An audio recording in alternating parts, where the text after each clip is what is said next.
Assalamualaikum warahmatullahi wabarakatuh. Pada kesempatan kali ini saya akan memaparkan desain operasional dari peningkatan kualitas belajar dari rumah melalui pelatihan pembelajaran flip classroom bagi guru PJOK. Ini merupakan sebuah pengabdian kepada masyarakat yang harapannya bisa dilakukan di masa pandemi ini terkait dengan pembelajaran daring. Nah, kita mulai dari outline dulu. Yang pertama adalah nanti saya akan memaparkan terkait pendahuluan, mengapa pengabdian perlu dilakukan. Lalu yang kedua adalah daftar pustaka, sumber referensi mana saja yang saya rujuk. Begitu juga yang terakhir adalah metode penyelesaian bagaimana dan timeline kerja yang akan kami lakukan. Kita mulai dari pandemi COVID-19 ya. Ini sudah jamak kita ketahui bahwa sudah hampir setahun lebih, bahkan mungkin setahun lebih berapa bulan ya terkait dengan pandemi COVID ini, dan tetap sesuai dengan yang disarankan oleh WHO dan juga berbagai riset ya, bahwa kita perlu mengadakan atau melakukan isolasi sosial sementara, dan juga tidak hanya sosial tapi juga akan berkaitan dengan fisikal atau fisik secara berjarak, jadi kita nanti mengatur jaraknya. Lalu tentu saja ini mengakibatkan aktivitas yang kita lakukan banyak dari rumah. Nah, kemudian dampaknya bagi dunia pendidikan bagaimana?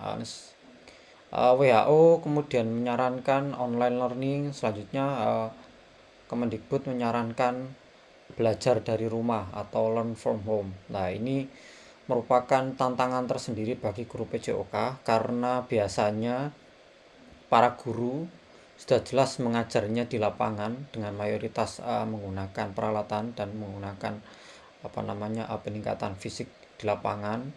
Kemudian ini yang menjadikan bahwa biasanya di lapangan, dan ini secara 100% ya, ini banyak yang melakukannya melalui daring. Tentu ini membuat tantangan tersendiri bagi guru PJOK. Nah, untuk membuat belajar dari rumah itu menjadi baik atau efektif, tentu guru juga harus dibekali dengan kompetensi profesional, sehingga perlu kiranya kita mencoba mencari sebenarnya apa yang mereka butuhkan untuk meningkatkan pembelajaran kualitas atau kualitas pembelajaran dari rumah yang dilakukan oleh siswa-siswi uh, di rumah masing-masing.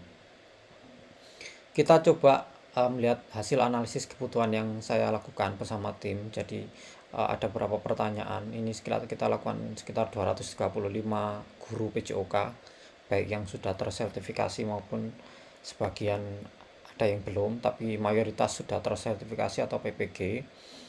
Nah, ini kita menanyakan, salah satu pertanyaan adalah topik materi yang ingin Anda butuhkan saat ini untuk menunjang kompetensi Anda sebagai guru PJOK. Hal ini berkaitan dengan pandemi.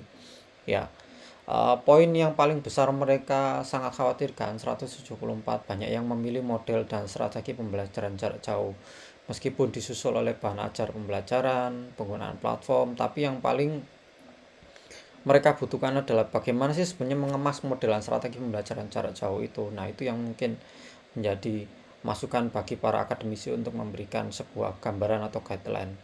Pun meski uh, dari sisi pemerintah sendiri sudah menyiapkan pedoman, yaitu belajar dari rumah, dan salah satu isinya adalah flip classroom, tapi mungkin tidak banyak yang membaca terkait dengan flip classroom. Sehingga kemudian saya tanyakan, apakah Anda pernah mengetahui flip classroom dalam pembelajaran PJOK gitu. Dari 235 guru menyatakan bahwa 205 tidak mengetahui atau belum mengetahui, sehingga 87% dianggap belum mengetahui. Kemudian yang sudah hanya 30 guru saja. Nah, ini memberikan gambaran bahwa sebenarnya ada sebuah strategi yang sudah banyak dilakukan penelitian dan juga direkomendasikan oleh Kemendikbud dalam buku pedoman belajar dari rumah, tapi tidak banyak juga yang mungkin mencermati atau melihat bahwa ada sebuah strategi yang bisa digunakan terkait dengan pembelajaran PJOK. Nah, ini daftar pustaka yang saya atau yang kami berikan.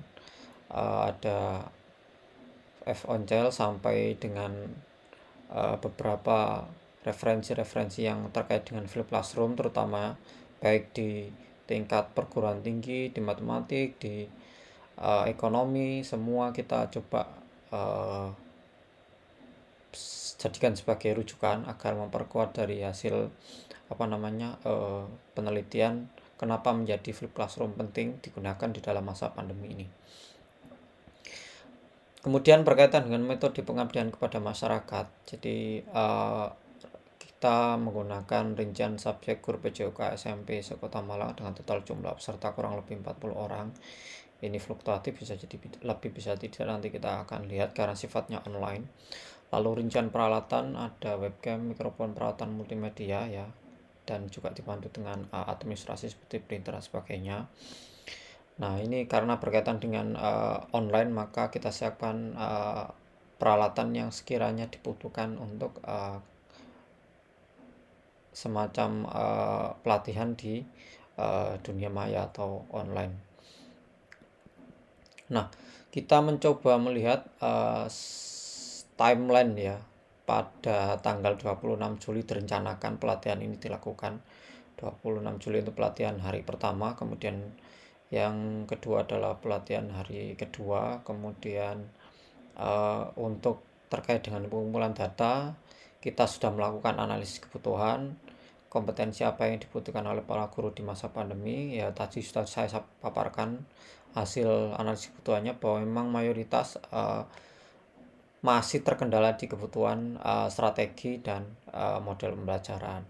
Pun juga tidak banyak yang mengetahui flip classroom ya. Jadi flip classroom itu adalah sebenarnya metode atau strategi pengajaran yang mencoba membalikkan flip ya, artinya membalikkan yang biasanya dikerjakan di dalam jam pembelajaran PJOK itu diberikan materinya sebelum pembelajaran dimulai. Jadi ketika pembelajaran dimulai di hari itu, maka tinggal memberikan sebuah diskusi atau tugas, karena harapannya sudah dipelajari materinya, sudah diberikan oleh para guru, sehingga ketika di dalam kelas di jam pembelajaran yang real itu kita tinggal memberikan diskusi ya, kita mengajak untuk mereka melakukan analisis kasus, dan juga menganalisis video, maupun ada kuis-kuis yang berkaitan dengan kognitif maupun kuis-kuis yang lain.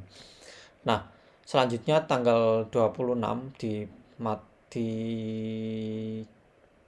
waktu pelatihannya kita gunakan pretest itu untuk melihat data pemahaman materi pelatihan, bagaimana data mereka terkait dengan materi yang kita sajikan terkait flip classroom. Kemudian di hari kedua tentu kita mengadakan tes post test yang sama berkaitan dengan pemateri pelatihan.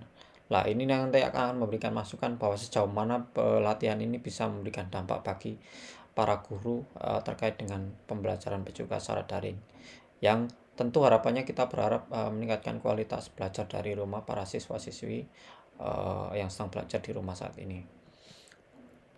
Lalu kita juga, meskipun sifatnya adalah pelatihan, kita membuat analisis data tadi karena ada pretest atau post test. Ini kita mengolah hasil pretestnya, kemudian kita bandingkan dengan data post test di hari kedua ya.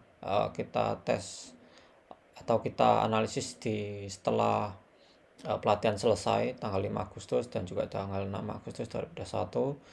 Nah, harapannya nanti mendapatkan sebuah gambaran kira-kira sejauh mana pelatihan ini dilakukan, kemudian sejauh mana pemahaman yang didapatkan oleh guru terkait dengan strategi flip classroom bagi pembelajaran PJOK.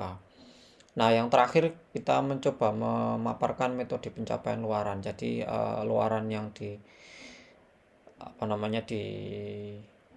diusahakan oleh para tim, yang pertama adalah artikel jurnal nasional. Ini kita mencoba membidik jurnal aksiologia, jurnal pengabdian kepada masyarakat, yang ini kebetulan Sinta 3. Mudah-mudahan bisa lancar semuanya sehingga kita bisa submit. Kemudian ini dilakukan di November ya, tahun 2021 ketika pelaksanaan selesai ya. Mudah-mudahan bisa lebih cepat dari perkiraan. Lalu yang kedua adalah aplikasi media massa, yang nanti harapannya pelaksanaan